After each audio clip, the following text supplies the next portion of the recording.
téléspectateurs sur ABC, c'est moi Zalal Amourkana avec le journal. La présidence Sahle-Work Zewde a participé à l'inauguration du président du Congo-Brazzaville, Denis Sassou Nguesso. L'investiture du président sortant réélu a eu lieu hier à Brazzaville et a réuni des dirigeants de plus de 20 pays. La présidence Sahle-Work s'est également entretenue avec les dirigeants en marge de la cérémonie d'inauguration. La discussion a porté sur le grand barrage de la Renaissance éthiopien, le différend frontalier éthiopien-soudanais, les derniers développements dans le nord de l'Éthiopie et les prochaines élections générales.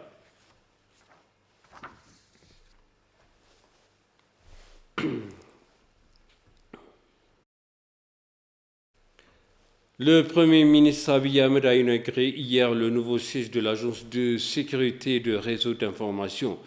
Le nouvel siège social a une valeur de 2,3 milliards de birrs. Il a été construit depuis 2010 sous 23 371 compteurs de soins et il a 5 blocs dans des édifices de 14 à 17 étages à Addis Abeba. Le nouveau siège de l'INSA abrite également les bureaux du ministère de la Paix, du Centre d'intelligence artificielle et du Centre d'intelligence financière. Abiy Ahmed a déclaré que l'achèvement du nouveau siège est un exemple pour d'autres méga-projets. Au-delà des infrastructures, le siège de l'INSA apporte la vision de permettre la réalisation d'une cyberinstitution africaine de premier plan. Pour réaliser le programme du développement de la nation, le nouveau siège social joue un rôle sans précédent pour hypnotiser l'impact de la cybertechnologie spatiale. Le Premier ministre a ajouté que le gouvernement accorde une attention particulière aux institutions et aux activités nécessaires pour résoudre le goulot d'étranglement qui affecte le développement de la nation.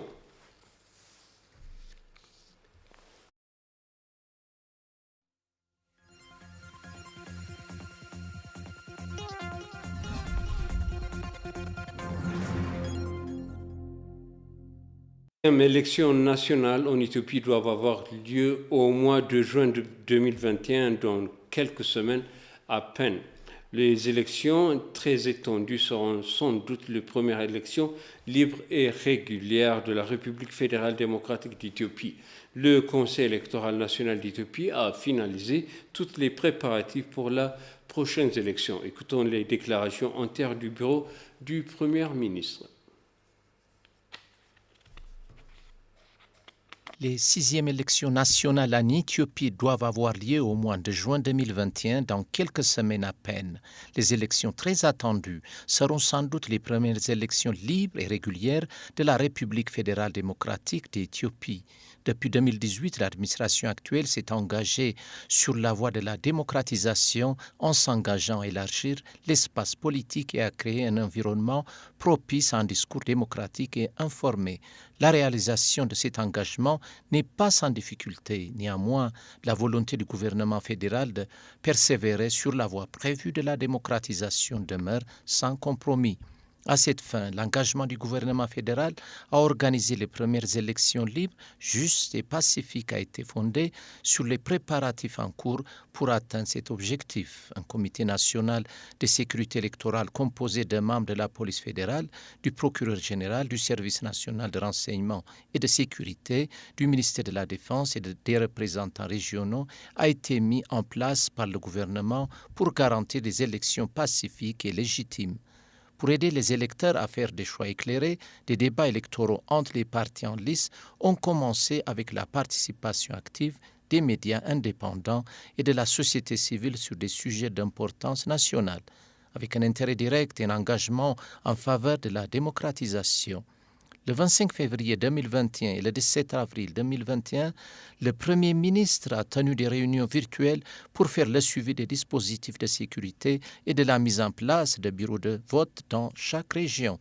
À quelques semaines de la fin, les citoyens sont encouragés à s'inscrire en temps opportun pour voter dans l'exercice de leurs droits démocratiques et à s'engager de manière constructive tout au long du processus électoral pour garantir collectivement des élections libres et équitables. porte-parole du ministère des Affaires étrangères a déclaré qu'en dépit de nombreuses initiatives, des efforts de la part du gouvernement pour renforcer la diplomatie dans la lutte contre les fausses nouvelles et les distorsions sur le grand barrage, il reste encore beaucoup à faire. Le porte-parole du Namoufti a déclaré à ETV que les ambassadeurs, consultés et missions diplomatiques éthiopiens doivent intensifier leurs efforts pour montrer la vérité concernant le barrage à la communauté internationale, malgré les vues polarisées et souvent exagérées du côté égyptien d'une manière organisée et cohérente. La réponse de l'Éthiopie n'a pas été aussi nette. Dina a déclaré que le gouvernement prévoyait de stimuler à la fois la diplomatie grand public et numérique en vue de contrebalancer le barrage de mensonges venant du côté égyptien.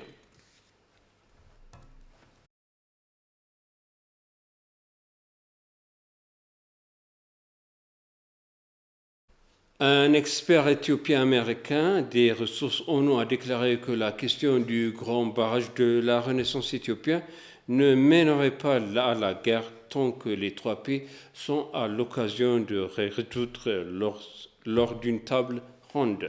L'expert Turuso Asafa a également dénoncé le commentaire de l'expert égyptien selon lequel le barrage s'effondrerait. Il a déclaré que l'Éthiopie avait déjà abordé la question de la sécurité des barrages de manière adéquate. Metasebia Oldaragay nous présente les détails. L'Égypte a exprimé ses inquiétudes concernant le grand barrage. Incohérente dans ses préoccupations, l'Égypte a dit à plusieurs reprises que la sécurité du barrage n'était pas garantie tout en propageant également que sa part de l'eau du Nil pourrait être réduite. Et le Soudan, qui a soutenu la construction du grand barrage ces derniers temps, s'est rangé du côté de l'Égypte et a suivi un entraînement militaire pour menacer l'Éthiopie. Commentant la question, Turuso Asafa, qui est conférencier à l'Université de Floride du Sud, a déclaré que la question du grand barrage ne mènerait pas à la guerre tant qu'il est possible de la résoudre par le biais de négociations tripartites. L'expert a également dénoncé le commentaire d'experts de l'Égypte selon lequel le barrage s'effondrerait, affirmant que l'Éthiopie avait déjà abordé la question de la sécurité des barrages. À moins que l'Égypte ne veuille politiser la question du barrage, les préoccupations concernant le grand barrage sont ridicules et non scientifiques, a-t-il ajouté. Politiser la question n'aide pas les trois pays, a-t-il déclaré, ajoutant qu'ils doivent plutôt se rassembler au lieu de battre les tambours de guerre.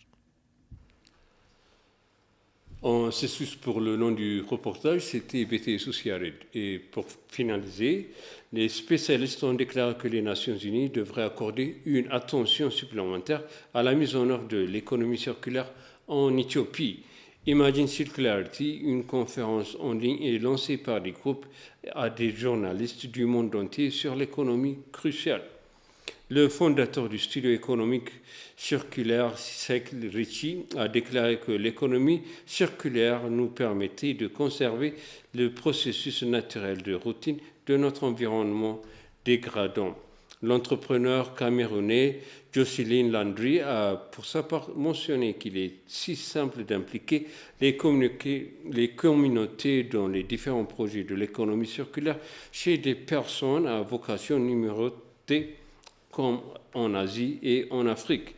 Imagine Circularity a été conçu comme une enquête qui présente à chaque participant un éventail de concepts de base liés à l'économie circulaire et améliorer à son tour l'alphabétisation circulaire des participants.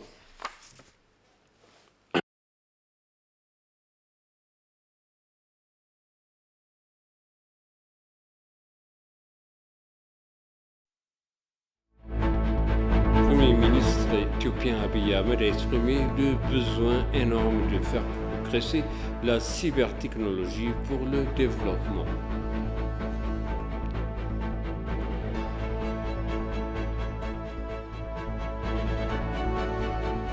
Apo Group déclare que les Nations Unies devraient prêter attention à pratiquer de l'économie circulaire en Afrique.